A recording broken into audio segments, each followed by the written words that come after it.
have filed.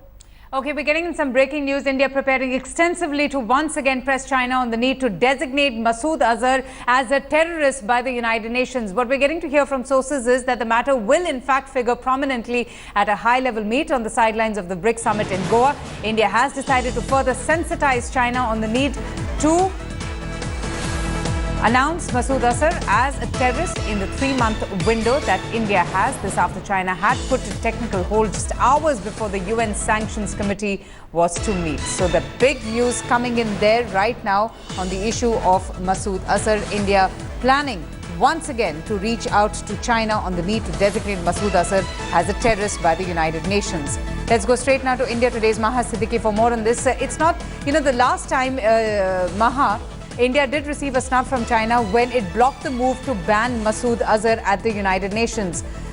Do you think things have changed post what happened in Uri and the surgical strikes in Pakistan-occupied Kashmir? Because China has been pretty neutral in its response to what happened. And we have seen that China this time has put a technical hold, Avantika, for 3 months on designated Masood Azhar as a terrorist at the United Nations. And this technical hold came just hours before this matter was to be taken up today. The technical hold came on Friday, just before India could even submit its proposal at the United Nations. So clearly there was hectic activity that was taking place between Pakistan and China, which was very evident from the fact that it was very cleverly planned to put this technical hold of 3 months just hours before this matter was to be taken up in New York. But India is not letting go of this issue because after Uri, it becomes even more imperative that Maulana Masood Azhar is designated a terrorist by the United Nations. So what we are seeing is that on the sidelines of the BRICS summit, we have learned from our sources that a high-level interaction is going to take place between China and India, where India will press upon China the need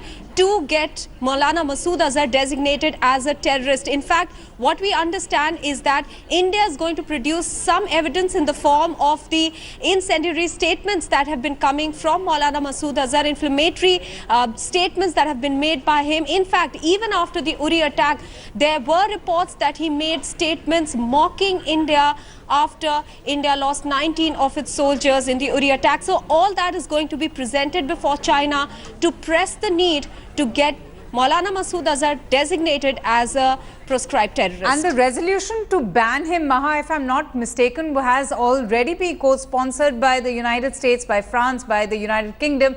In fact, China is the only one to have blocked it by putting that technical hold.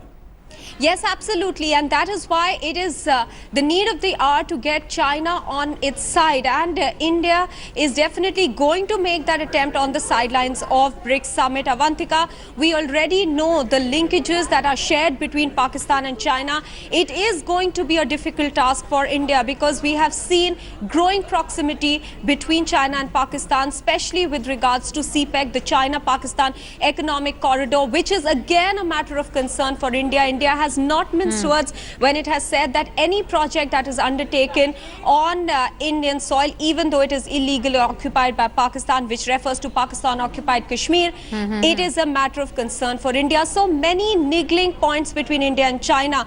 But here there is mounting evidence against Maulana Masood Azhar. Yes. From the Pathankot terror attack to the attack on the Indian Parliament, there is ample evidence, and also the fact that the outfit, Jaish-e-Mohammed, is a proscribed terror outfit. Right. So he is its leader and therefore he needs to be designated a terrorist too. But the big question is whether China will listen to India's demands, will relent. For now, Maha, thank you so much for joining us.